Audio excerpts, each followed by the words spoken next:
Oh no, Shift Up censored the Stellar Blade costumes. I guess we have to boycott the game. Now comes the time where like I pull up that video of that guy, like DJ Khaled, like congratulations, you played yourself. Because what in the world were you expecting from Sony?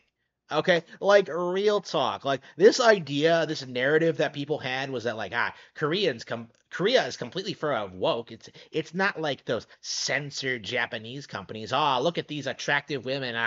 Like people looked at this mediocre product, Stellar Blade, and decided to treat it like Tomb Raider, right? They were gonna like lust and fawn and like uh just love the female lead that we know nothing about purely based on her looks, right? We don't know anything about the character or the game or anything. Like we are simply just gonna worship Eve because she's a woman and we've never spoken to a woman in our lives, right? That is the PC gaming community. So I mean the PlayStation gaming community, this noise.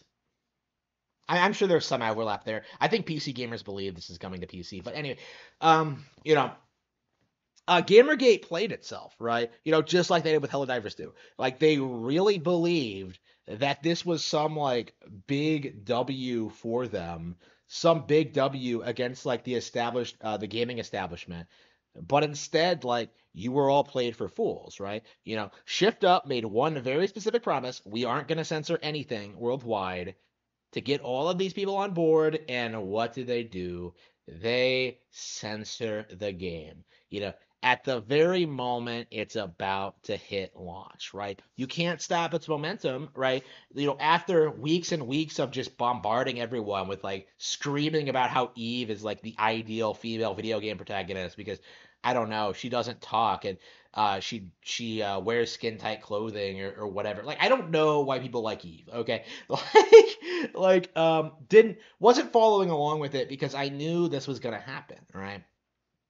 The reality is, if you're looking to PlayStation for quality gaming experiences, you are never ever going to get it. Right? The reality is that PlayStation cannot compete with Nintendo in any way, shape, or form, and just the coping and seething about that is it really needs to stop. It is just plain embarrassing, and more people need to understand that PlayStation cannot be trusted.